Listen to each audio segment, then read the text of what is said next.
Então, dando continuidade ao período joanino, a família real portuguesa no Brasil, ela, então, deu origem, estimulou o surgimento de várias instituições, né, administrativas, educacionais, culturais. Então, além da Biblioteca Real, temos também um Jardim Botânico, né?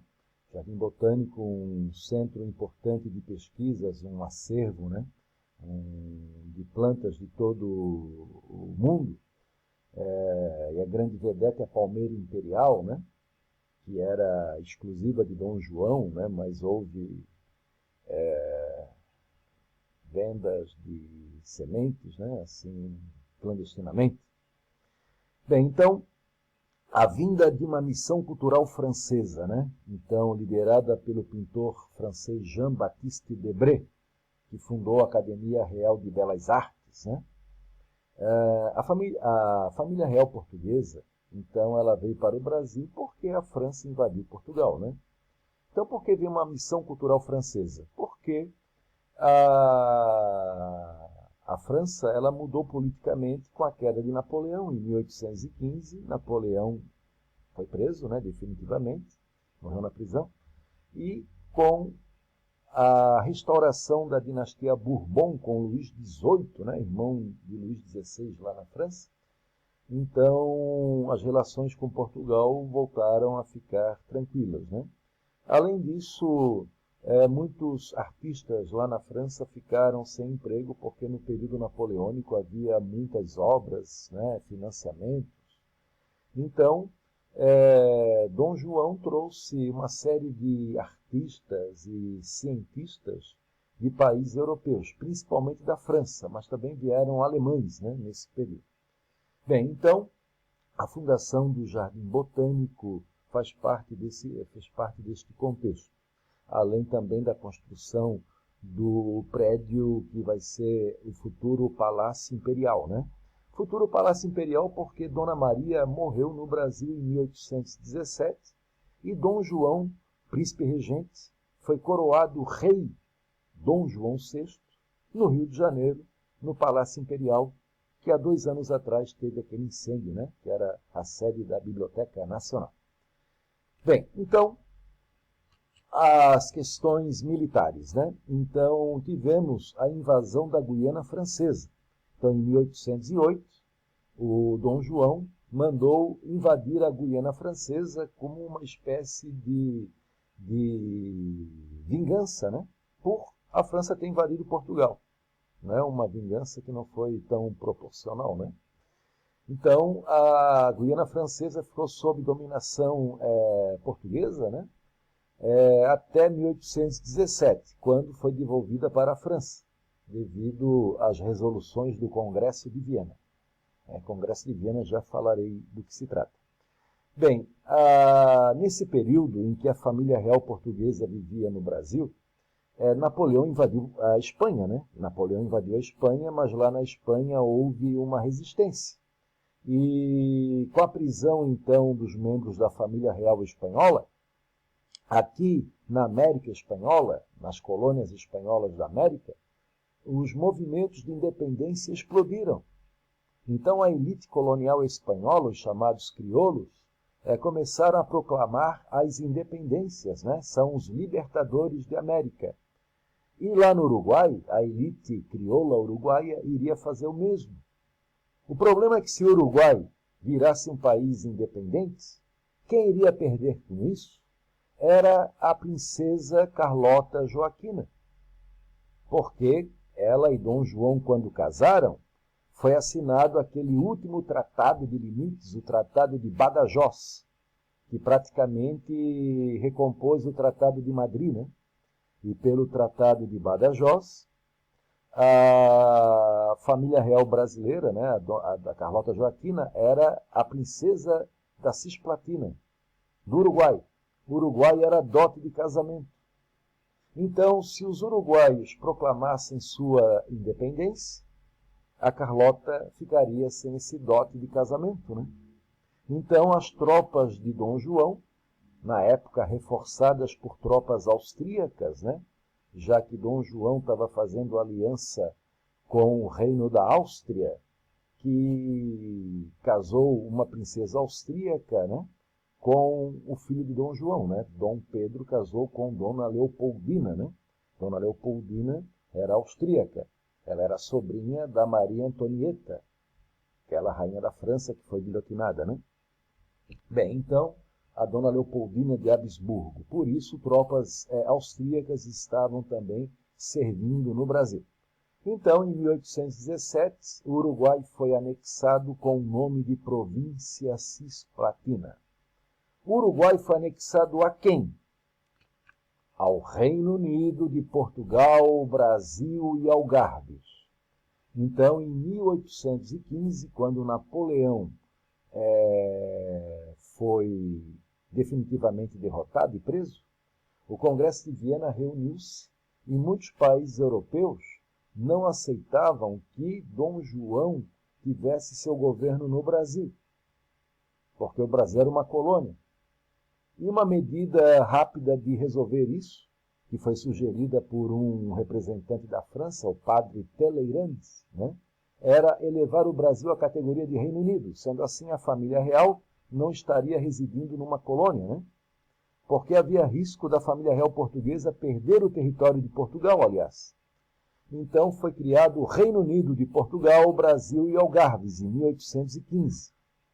Esse Reino Unido tinha terras na Europa, terras na América do Sul, né?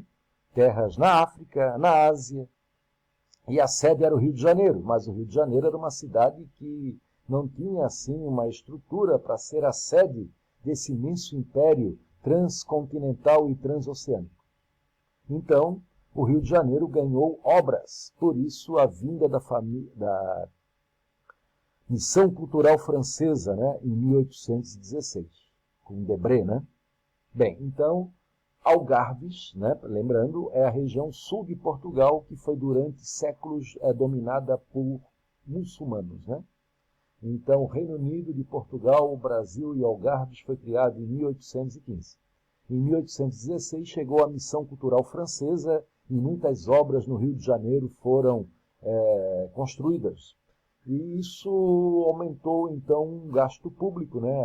As despesas aumentaram, e isso fez com que o governo elevasse, então, tributos e criasse uma política fiscal muito rígida. E isso vai provocar reações. Então, em 1817, lá em Pernambuco, teve uma revolução chamada Revolução Pernambucana. Então, a Revolução Pernambucana de 1817. Foi um movimento emancipacionista, como a Inconfidência Mineira e a Conjuração Baiana. Só que ela foi mais além, ela chegou a criar uma república. Então, em Recife foi instalada uma república, né? Teve pessoas influentes, né? O médico Cipriano Barata, o padre chamado Frei Caneca, né? Entre outros. Mas essa república lá de Pernambuco, ela foi rapidamente abafada, né? Porque Dom João mandou tropas. Então, Dom João mandou tropas do Rio de Janeiro para sufocar a revolta em Pernambuco. Então, aquela república que foi criada em Pernambuco teve vida curta, né? Isso em 1817. Nesse ano também, as tropas de Dom João invadiram o Uruguai, né? A província Cisplatina. Bem, enquanto tudo isso acontecia no Brasil, como é que estava a situação em Portugal? Então, em Portugal, desde 1807, com a invasão francesa, Portugal vivia sob uma dominação estrangeira. Os franceses ficaram até 1812. Se retiraram, pois Napoleão precisava de tropas, após ter voltado da Rússia arruinado, né, devido àquela campanha militar desastrosa. Então, Portugal vai ser ocupado por tropas inglesas. Então saiu o general Junot, francês, e entrou o marechal inglês Beresford, que vai controlar Portugal até 1820. Além disso, a elite econômica de Portugal, os comerciantes, a burguesia portuguesa, ela tinha como grande negócio o monopólio comercial do Brasil, né? E quando a família real veio para o Brasil, tivemos então a abertura dos portos, né? E a Inglaterra foi favorecida com aqueles tratados de 1810, Tratado de Aliança, Amizade, Comércio e Navegação. Então, quem mais perdeu com a vinda da família real portuguesa para o Brasil foram os comerciantes de Portugal, né? Porque perderam o monopólio sobre o Brasil, né? Perderam o pacto colonial. A abertura dos portos significou o fim do pacto colonial.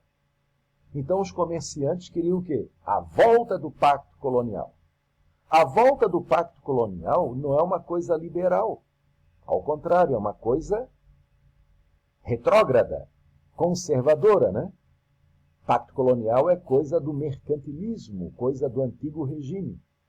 Bem, então, em agosto de 1820, então esse assunto, né, agora em 2020, completa 200 anos.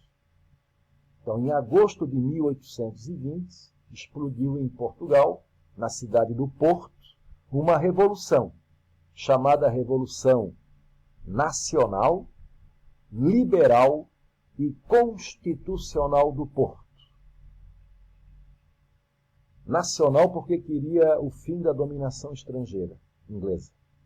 Liberal porque queria o fim do absolutismo. E constitucional porque queria a criação de uma monarquia parlamentarista, onde o rei teria seus limites, né? A Constituição, ela limitaria o poder do rei.